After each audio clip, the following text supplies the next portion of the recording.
Hello everyone, I'm Meteorologist Charlie Ironmonger. Thank you so much for joining me today for your 2 p.m. news and weather update from the First Alert Desk. Now we've got news out of Greenville where 2 of the modified school lockdowns have now been lifted. Pitt County Schools Public Information Officer Tom McClellan tells WITN that there was gunfire detected by the police department's shot spotter system.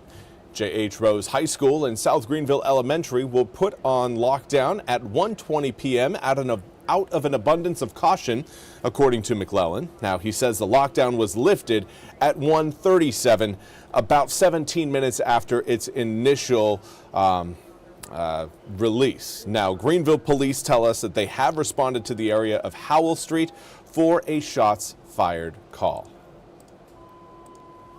Now, for those of you planning on doing any traveling around the Sounds this holiday season, we've got updated ferry routes for you on our website. People in the East may find their ferries running on a different schedule next week because of the holiday.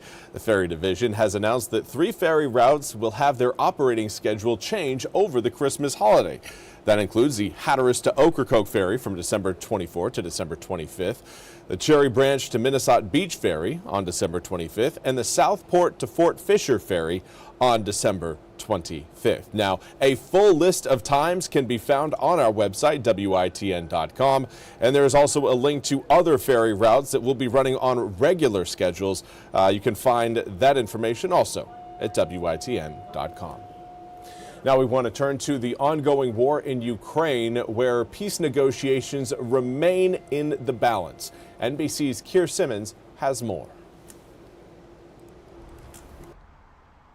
Well, President Zelensky in Europe speaking in English, saying that President Putin wants to continue the war and that President Trump has the ability to end the war. The Trump administration's latest deadline, Christmas Eve, for those peace talks, which are inching forward, with some suggestion that the West, Western Europe, European countries and the United States will provide security guarantees for Ukraine if there is a deal. The Kremlin here in Moscow very much opposed to that, and President Putin this week and over many weeks saying that if he cannot get what he wants in negotiations, he will take it on the battlefield. That includes more Ukrainian territory than he has been able to gain through war over these years. Another pivotal question, whether Europe will release billions of dollars in Russian assets held by the Europeans that they would give to support Ukraine in 2026 and even 2027. Another pivotal decision in this very important time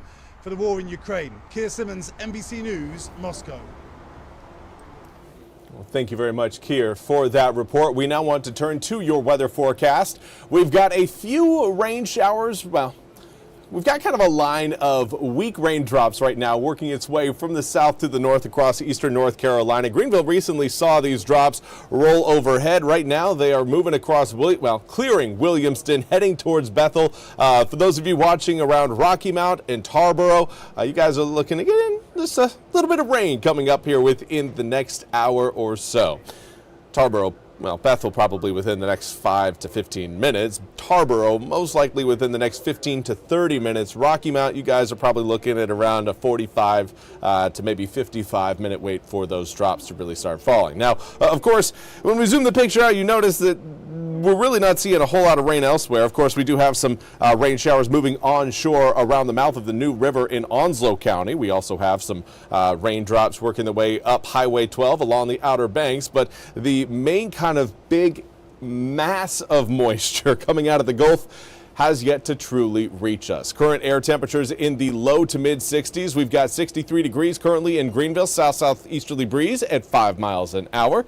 Current air temps across most inland areas right now between the low to mid 60s. As you get closer to the water, particularly the Sounds, you are seeing again some 50s mix in. We've got 57 degrees in Oriental, 55 in Elizabeth City, 54 in Manio. The rest of our reporting stations coming in at 60 degrees or warmer. A southeasterly wind in play right now at about 4 to 8 miles an hour. That's enough to keep our air temperatures above our seasonal average despite the loss of sunshine today. It has been a cloudy day from start to finish, and with rain showers on deck, it's not looking like those clouds are going to be going anywhere over the next several hours. In fact, they're going to be sticking with us overnight tonight, increasing the amount of rain we see as we head through the night. That means the heaviest rain will come right before dawn. There's 3 a.m. and again, heavy rain moving over the eastern half of eastern North Carolina on the east side of Highway 17. Those of you again around the water will understand that rain showers will be heavy early on in the morning, but we will see more spotty showers as we head towards lunchtime, and by the time we get into the afternoon, our opportunities for rain really just kind of dry out. Pun intended. Here's a zoomed out look at exactly what we've got going on. We've got essentially two systems we've got our eyes on. The one over Mississippi that's drawing the moisture out of the Gulf. That's going to be the main driver of moisture in the east later on tonight into tomorrow morning. But it's that cold front further back towards the west that's actually going to provide us with the opportunity for sunnier weather as we transition from Friday into Saturday and Sunday. It's also going to have help from that area of high pressure. That high will help, again, clear the clouds out, but help push that cold front deeper off our coast into the Atlantic. That will leave us with, well, a bit of a cool down coming in on Monday, but air temperatures will gradually rise as we head through Tuesday, Wednesday, and Thursday of next week. Obviously, Wednesday and Thursday, important days for all of you who celebrate Christmas. I'm sure there's more than a few of you out there. 62 degrees on Christmas Eve, 67 on Christmas Day. Should be mostly dry during that time period. Yeah, we've got a 10% chance of rain tacked onto Christmas Eve, but certainly nothing you need to go canceling any plans over. Well, that's all we have time for today's 2 p.m. news and weather update from the First Alert Desk. I want to thank you all so much for joining me. We'll be back with more news and weather coming up at the top of the hour. Until then, have a fantastic rest of your Thursday.